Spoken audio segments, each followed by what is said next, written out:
Hello everyone, आप देख रहे हैं English with a topper. Welcome back to another video. तो इस वीडियो में हम बात करने जा रहे हैं रिसर्च के या फिर रिसर्च मेथडोलॉजी के या फिर रिसर्च कंडक्शन के एक बहुत ही अहम टॉपिक के बारे में, जो कि है हाइपोथेसिस। हाइपरथीसिस नहीं, अच्छा हाइपोथेसिस। अगर हम हाइपरथीसिस कहेंगे तो होगा कि वो जो बंदे हाइपर होते हैं ना, कुछ लोग, उनकी थीसिस नहीं, लेकिन we talking about hypothesis. Hypothesis so hypothesis की क्या मीनिंग है, हाइपोथेसिस क्या होती है, लिखा कैसे जाता है और क्या ब्ला ब्ला ब्ला इसमें आता है। तो चलिए डिस्कस करते हैं हाइपोथेसिस। ठीक हो गया। द हाइपोथेसिस का जो वर्ड है, it consist of two words, hypo and thesis. Hypo का मतलब है टेंटेटिव या फिर सब्जेक्ट टू द वेरिफिकेशन, और थीसिस का मतलब है स्टेटमेंट। ठीक हो गया। हाइपो मतलब टेंटेटिव, टेंटेटिव मतलब ऐसी चीज़ जिसके अंदर चेंजिंग आ सकती है। स्टेटमेंट को हम कहेंगे थीसिस। हाइपोथेसिस मिलाओ तो क्या बनेगा, एक ऐसी स्टेटमेंट जो कि टेंटेटिव है, एक ऐसी स्टेटमेंट जिसके अंदर चेंजिंग आ सकती है। तो रिसर्च के अंदर ऐसा कौन सा स्टेटमेंट होता है कि जिसके अंदर चेंजिंग आ सकती है। तो रिसर्च जब हम करते हैं ना, तो हमारा जो टॉपिक होता है उससे रिलेटेड हम पहले कोई हाइपोथेसिस बनाते हैं। ठीक है। हाइपोथेसिस में हम ना कोई बात प्री सपोज करते हैं, काइंड ऑफ। ठीक है। हम कहते हैं कि हो सकता है कि बेस पे ना, पॉसिबिलिटी के बेस पे हम लोग एक स्टेटमेंट बनाते हैं जिसको हम कहते हैं हाइपोथेसिस। ये हाइपोथेसिस बाद में जाके सही भी हो सकता है, हम अपने रिसर्च के ज़रिए अपनी हाइपोथेसिस को प्रूफ भी कर सकते हैं, और बाद में जाके हमारी हाइपोथेसिस गलत भी निकल सकती है। इसीलिए इसको कहा जाता है हाइपोथेसिस, हाइपरथेसिस नहीं, हाइपोथेसिस, क्योंकि एक टेंटेटिव है एंड इट कैन चेंज। ठीक है। The literal meaning of the term hypothesis is a tentative statement about the solution of the problem. Problem है उसके बारे में कोई भी tentative statement. Hypothesis offers a solution of the problem that is to be verified empirically and based on some rationale. ठीक है। Hypothesis किसी भी प्रॉब्लम के लिए एक सोल्यूशन पेश करता है, एक स्टेटमेंट के तौर पे, एक टेंटेटिव स्टेटमेंट की फॉर्म में। ठीक है। Again, hypo means the composition of two or more variables which are to be verified, and thesis means position of these variables in the specific frame of reference. हमारे topic से related जो variables हैं उनके दरमियान हम kind of reference relation लेके आते हैं in the form of tentative statement. तो इस रेफरेंस, इस रिलेशन को हम कहते हैं हाइपोथेसिस, जिसके अंदर वेरिएबल्स के दरमियान रिलेशन को बताया जाता है, और जो कि टेंटेटिव होता है, विच मीन्स जो कि प्रूफ नहीं होता है, लेकिन इसके अंदर चेंजिंग्स आ सकती हैं। ठीक हो गया। डेफिनेशन में फिर वही बात है जो मैंने बता दिया। अब हाइपोथेसिस के अंदर ना वेरिएबल्स हो सकते हैं, ठीक है, दो या दो से ज़्यादा भी। अगर दो हुए तो उनमें से एक होगा डिपेंडेंट वेरिएबल और दूसरा होगा इंडिपेंडेंट वेरिएबल। डिपेंडेंट और इंडिपेंडेंट तो आप सब लोगों को माशाल्लाह से समझ आती होगी, इतना तो मुझे पता है। तो चलिए अब बात करते हैं कि हाइपोथेसिस कैसे डेवलप की जाती है। सबसे पहले आस्क अ क्वेश्चन। ठीक हो गया। सबसे पहले आपने क्वेश्चन सोचना है, बनाना है, पूछना है, क्वेश्चन तैयार करना है, पकाना है, जो भी करना है, क्वेश्चन बनाना है। Writing a hypothesis begins with a research question that you want to answer. ठीक है। कोई भी रिसर्च क्वेश्चन जिसके बारे में आप आंसर निकालना चाहते हैं, जिसका आंसर आप फाइंड करना चाहते हैं, ऐसा क्वेश्चन आप सोचें। ठीक है। उसके बारे में सपोज एक एग्जांपल है कि do students who attend more lectures get better exam result. एक क्वेश्चन ये है ना कि हम लोग यहाँ पे रिलेशन फाइंड करना चाहते हैं लेक्चर्स और एग्ज़ाम रिजल्ट के, कि जो ज़्यादा लेक्चर अटेंड करेगा, क्या ऐसा है कि उसके एग्ज़ाम रिजल्ट्स भी अच्छे आएंगे। तो इन दो वेरिएबल्स के लिए हमें क्या करेंगे, हाइपोथेसिस बनाने वाले हैं। तो उसके लिए हमें थोड़ी सी प्रीलिमिनरी रिसर्च करेंगे। ठीक है। Initial answer to this question should be based on what is already known about the topic. जो कुछ हम पहले से टॉपिक के बारे में जानते हैं, या फिर जो कुछ पहले से टॉपिक के बारे में लिखा हुआ है, रिसर्च किया हुआ है, उसको हम कंसल्ट करेंगे। कंसल्ट करने के बाद एक थीसिस स्टेटमेंट बनाएंगे, एक ऐसी स्टेटमेंट बनाएंगे जो बाद में चेंज हो सकती है, जो कि प्रूफ्ड नहीं है, और इस स्टेटमेंट को हम कहेंगे हाइपोथेसिस नहीं बल्कि हाइपोथेसिस। ठीक हो गया।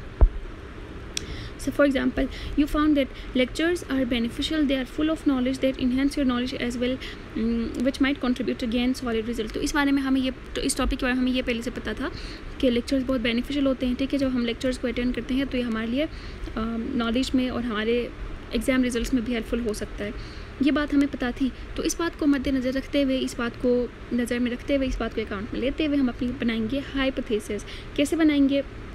फॉर एग्जाम्पल हमने ये कहा कि daily attending lectures leads to better exam results. ये जो स्टेटमेंट है ना, ये यहाँ पे जो 3 4 5 6 7 8 8th लाइन में जो स्टेटमेंट बताई गई है, daily attending lectures leads to better exam result, ये जो है ना हमारी बन गई हाइपोथेसिस। ठीक है, हमने इस तरह का स्टेटमेंट बना लिया। फिर हम इस हाइपोथेसिस को करेंगे रिफाइन, क्योंकि पहली अटैम्प्ट में जो चीज़ बनती है ना उसको जब तक रिफ़ाइन ना करें वो इतनी अच्छी नहीं बनती है। ठीक है, तो हम इसकी करेंगे इसको करेंगे रिफ़ाइन। वो किस तरह से करेंगे कि हमने अपनी हाइपोथेसिस को स्पेसिफिक और टेस्टेबल बनाना है। स्पेसिफिक करना है और टेस्टेबल, इस तरह का स्टेटमेंट लिखना है, इस तरह की वर्डिंग लिखनी है कि वो बाद में टेस्टेबल हो सके, उसको हम बाद में टेस्ट कर सकें। ठीक हो गया। तो फिर हम ये करेंगे कि there were various ways of phrasing of hypothesis but all the term you use should have clear distinct and hypothesis should contain. तो डिफरेंट टाइप्स हैं, डिफरेंट मेथड्स हैं जिनमें आप हाइपोथेसिस लिख सकते हैं, लेकिन जिस भी तरह से हाइपोथेसिस आप लिखें, लेकिन इस बात को ज़रूर मेंशन कीजिएगा, इस बात को ज़रूर अकाउंट में ले लीजिएगा कि आपकी हाइपोथेसिस क्लियर होनी चाहिए। ठीक है, क्लियर होनी चाहिए, कंसाइज होनी चाहिए, और उसके अंदर क्या क्या चीज़ें होनी चाहिए, वेरिएबल्स होनी चाहिए। The specific group being studied, आप जिस स्टडी मतलब ग्रुप ऑफ स्टडी आप किस बारे में स्टडी कर रहे हैं ये होना चाहिए।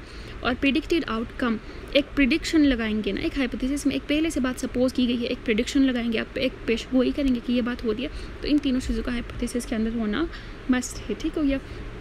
हम अपनी फ्रेज हाइपोथेसिस को 3 तरह से फ्रेज कर सकते हैं, इफ़ देन में, या कोरिलेशन इफेक्ट में, या कंपैरिजन में। इफ़ देन में ये करेंगे कि इफ़ ये होता है तो देन वो होता है, इस तरह से हम करेंगे। ठीक है, हम कहेंगे कि if a students attend more lectures then his or her results will be better. ठीक है, इस तरह से करेंगे। या अगर हम कोरिलेशनल या इफेक्ट में कर रहे हैं तो इनके दरमियान रिलेशन बताएंगे। ठीक है, जैसे कि the number of lectures attended by first year student has a positive effect on their exam score. तो इसमें एग्जाम स्कोर और लेक्चर्स अटेंडेड के दरमियान हमने रिलेशन पैदा की। या हम कंपेरिजन भी कर सकते हैं। ठीक है, कि the student who attended more lectures will have a better result than the student who did not attend lectures. इस तरह से हम कंपैरिजन भी कर सकते हैं। तो 3 तरह से हम अपने हाइपोथेसिस को फ्रेज कर सकते हैं। इफ़ ये हुआ तो देन ये हुआ, इस तरह से कर सकते हैं। दोनों के दरमियान रिलेशन बता सकते हैं, या कंपैरिजन कर सकते हैं कि ये उससे अच्छा होगा, वो इससे अच्छा होगा, ये इससे बुरा होगा, वो इससे बुरा होगा। इस तरह से कंपैरिजन भी हम कर सकते हैं। अच्छा, then comes the types of hypothesis, कि हाइपोथेसिस की क्या क्या टाइप्स हैं। सबसे पहले सिंपल हाइपोथेसिस। सिंपल हाइपोथेसिस वो ऐसा हाइपोथेसिस होगी जो बहुत सिंपल सादा सी होगी, बेचारी सी होगी। ठीक है, simple hypothesis is a specific and testable statement that predicts the relationship between 2 variables. Simply ये 2 वेरिएबल्स के दरमियान रिलेशनशिप को प्रिडिक्ट करती है। ठीक है, the relationship is between single dependent variable and single independent. यहाँ पे जो 2 वेरिएबल्स होंगे उनमें से एक डिपेंडेंट होगा, एक इंडिपेंडेंट होगा। For example, consumption of sugary drinks every day leads to obesity. यहाँ पे 2 वेरिएबल्स हैं, एक शुगर ड्रिंक्स का इंटेक और दूसरा ओबेसिटी। अगर शुगर इंटेक करेंगे तो ओबेसिटी होगी, नहीं करेंगे तो नहीं होगी। इस तरह से रिलेशन है। शुगरी ड्रिंक्स को कंज्यूम करना इंडिपेंडेंट वेरिएबल है, ओबेसिटी डिपेंडेंट वेरिएबल है। तो सिंपल तरह से एक डिपेंडेंट एक इंडिपेंडेंट वेरिएबल के दरमियान जो रिलेशन को जाहिर करे उस हाइपोथेसिस को हम कहते हैं सिंपल हाइपोथेसिस। कॉम्प्लेक्स हाइपोथेसिस एक ऐसी हाइपोथेसिस होती है जो कि कॉम्प्लेक्स होती है, जो कि काइंड ऑफ चालाक सी होती है। It includes multiple variables and conditions. इसमें सिर्फ 2 नहीं होते हैं बल्कि मल्टीपल वेरिएबल्स भी हो सकते हैं, मल्टीपल कंडीशंस भी हो सकती हैं। ठीक है, यह सिंपल हाइपोथेसिस का कंट्रास्ट है, सिंपल हाइपोथेसिस का दुश्मन है, उसका मुतज़ाद है कोई। It aims to explore relationship between various factors and may involve comparison between 2 variables. बहुत सारे वेरिएबल्स का जिक्र इसमें होगा और ये भी पॉसिबल है कि उन सब वेरिएबल्स में से 2 वेरिएबल्स का रिलेशन या कंपैरिजन भी इसमें बताई गई हो। ये किस तरह से, इसके एग्जांपल देख लेंगे। The impact of new teaching method on students academic performance is meditated by motivation and learning style. यहाँ पे 4 वेरिएबल्स हैं। सबसे पहले teaching method, academic performance, motivation और लर्निंग स्टाइल। इन 4 वेरिएबल्स में से 2 वेरिएबल्स का आपस में रिलेशन है, बताया गया है। और वो 2 वेरिएबल्स हैं टीचिंग मेथड और स्टूडेंट्स एकेडमिक परफॉर्मेंस। कहा है कि टीचिंग मेथड का स्टूडेंट के परफॉर्मेंस पे इफेक्ट होता है। फिर साथ में इन्होंने लर्निंग स्टाइल और मोटिवेशन का भी जिक्र किया है। तो इस तरह के हाइपोथेसिस को हम कहते हैं कॉम्प्लेक्स हाइपोथेसिस, जिसके अंदर वेरिएबल्स बहुत सारे होते हैं लेकिन उनमें से 2 वेरिएबल्स का रिलेशन बताया जाता है। वहीं भी सेकंड में भी वही एग्जाम्पल है। फिर बात आती है नल हाइपोथेसिस। ये बेचारा ऐसा हाइपोथेसिस होता है जो बिल्कुल नल डल सा होता है। ठीक है, The null hypothesis is a statement that assumes no relationship and difference between variables. ये एक ऐसा स्टेटमेंट होता है जो बहुत नल सा है, बेचारा सा है, मासूम सा है और इसके अंदर जो वेरिएबल्स हैं उनके दरमियान कोई रिलेशनशिप नहीं बताई जाती है। If the opposite of the alternative, it is the opposite of alternative hypothesis. Alternative hypothesis का opposite है ये। Alternative hypothesis क्या होती है आपको आगे पता लग जाएगा। It is denoted by H node. H node से इसको रिप्रेजेंट किया जाता है। Null hypothesis is a default hypothesis that a quantity to be measured is 0. यहाँ पे हम जो क्वांटिटी मेजर करने जा रहे हैं ना वो 0 होती है। ज़ीरो किस तरह से होती है? इस तरह से होती है कि there is no effect of a new drug on reducing blood pressure. अब यहाँ पे ड्रग और ब्लड प्रेशर दो वेरिएबल्स हैं, तो इनके दरमियान में इन्होंने कहा है कि नो इफेक्ट, रिलेशन नहीं बताई है। डल, नल, इसमें रिलेशन इज़ नल, नल मतलब नहीं होना, तो रिलेशन नहीं है, तो विच मीन्स डल हाइपोथेसिस है। तो कोई भी ऐसी हाइपोथेसिस जिसके अंदर दो वेरिएबल्स बताए हों लेकिन उनके दरमियान रिलेशन नहीं है कहा जाए, उनके दरमियान रिलेशन के लिए नो या नॉट का इस्तेमाल हो, तो हम इस तरह के एग्जांपल्स को, इस तरह के हाइपोथेसिस को कहते हैं नल हाइपोथेसिस। डल हाइपोथेसिस नहीं बल्कि नल हाइपोथेसिस, ठीक है। फिर बात आती है about the directional hypothesis. Directional hypothesis में क्या किया जाता है? डायरेक्शन के बारे में बताया जाता है। डायरेक्शन मतलब इफेक्ट, कि एक वेरिएबल के दूसरे पे क्या इफेक्ट होगा, वो इफेक्ट पॉजिटिव है या नेगेटिव है, ये भी बताया जाता है in the directional hypothesis. For example, girls perform better than boys. हाय कितनी अच्छी बात करी है। कहते हैं कि गर्ल्स की परफॉर्मेंस बॉयज़ से अच्छी होती है, तो यहाँ पे डायरेक्शन भी बताया गया है ना कि गर्ल्स की अच्छी होती है, बॉयज़ की कम अच्छी होती है, या फिर हम ये भी कह सकते हैं बुरी होती है, कह भी देते हैं कि गर्ल्स की परफॉर्मेंस अच्छी होती है बनिस्बत बॉयज़ के।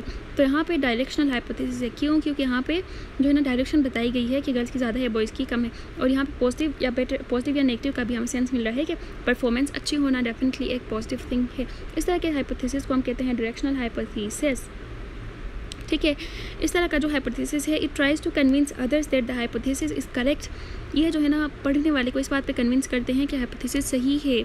जब कोई बंदा आपसे कहेगा ना कि girls performance is better than boys, तो आपको ना अनकॉन्शियसली भी उस पर यकीन करना होगा, क्योंकि उसने आपको राय नहीं दी है, उसने आपसे पूछा नहीं है, बल्कि उसने आपको सीधे सीधे बता दिया है भाई कि ये बात होती है, कॉन्फिडेंशियल होकर बता दी है, तो विच मीन्स दैट ये लोगों को कन्विंस करती है। नॉन डायरेक्शनल हाइपोथेसिस ऐसी हाइपोथेसिस होती है जिसके अंदर डायरेक्शन नहीं होता है, विच मीन्स दैट उनके आपस का इफेक्ट जो होता है वो नहीं बताया जाता। इफेक्ट तो होता है लेकिन क्लियर तरह से बताया नहीं जाता है। For example, there will be a difference in the performance of girls and boys. ये तो कहा है कि गर्ल्स और बॉयज़ की परफॉर्मेंस में डिफरेंस होगी, लेकिन ये नहीं बताया है कि गर्ल्स की परफॉर्मेंस अच्छी होगी या बॉयज़ की परफॉर्मेंस अच्छी होगी। तो मतलब ये कि हाइपोथेसिस है, रिलेशन भी है लेकिन डायरेक्शनल नहीं है, रिलेशन है लेकिन किस तरह से रिलेशन है ये नहीं बताई गई है। इस तरह के हाइपोथेसिस को हम कहेंगे non directional hypothesis. Researchers directional या नॉन डायरेक्शनल हाइपोथेसिस को क्यों यूज़ करते हैं? क्योंकि वो उनको हेल्प करते हैं कि वो अपने हाइपोथेसिस को प्रूव कर सकें। और directional hypothesis mayors the direction of variable. Directional hypothesis को इसलिए यूज़ करते हैं क्योंकि उसके अंदर इफेक्ट का पता लगता है कि किसकी परफॉर्मेंस ज़्यादा अच्छी है, किसकी परफॉर्मेंस कम अच्छी है। इफेक्ट का पता लग रहा है इसलिए यूज़ करते हैं। This effect of one variable on the other variable can be positive और नेगेटिव। पॉजिटिव डायरेक्शन में भी हो सकता है, नेगेटिव डायरेक्शन में भी हो सकता है। तो इन हाइपोथेसिस के जरिए हम लोग पॉजिटिव या नेगेटिव को भी फाइंड कर सकते हैं, इसलिए यूज़ करते हैं रिसर्चर्स। और non directional hypothesis does not indicate the kind of effects but only shows relation. और जहाँ पे रिसर्चर्स को रिलेशन का बताना हो लेकिन रिलेशन किस तरह से है ये नहीं बताना हो, तो तब वो यूज़ करते हैं नॉन डायरेक्शनल हाइपोथेसिस।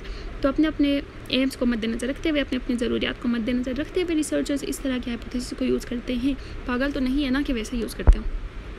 अच्छा, सिक्स्थ काइंड या फिर टाइप ऑफ हाइपोथेसिस है associative and casual hypothesis. Associative hypothesis defines the relationship and interdependency between variables. Associative जो होती है ना वो इंटरडिपेंडेंसी को बयान करती है कि दोनों ही एक दूसरे पे डिपेंड करते हैं, ठीक है, दोनों चीज़ें एक दूसरे पे डिपेंड करती हैं, दोनों ही एक दूसरे को अफेक्ट करती हैं। लेकिन कैजुअल हाइपोथेसिस में क्या होता है कि there will be an effect on the dependent variable as a result of manipulation in the. यहाँ पे एक डिपेंडेंट एक इंडिपेंडेंट, मतलब ये कि दोनों एक दूसरे पे इफेक्ट नहीं कर रहे हैं, बल्कि जो इंडिपेंडेंट है वो डिपेंड पे इफेक्ट कर रहा है, जबकि एसोसिएटिव में दोनों ही एक दूसरे पे इफेक्ट कर रहे हैं, जबकि कैजुअल में इंडिपेंडेंट इफेक्ट कर रहा है लेकिन डिपेंडेंट इफेक्ट नहीं कर रहा है।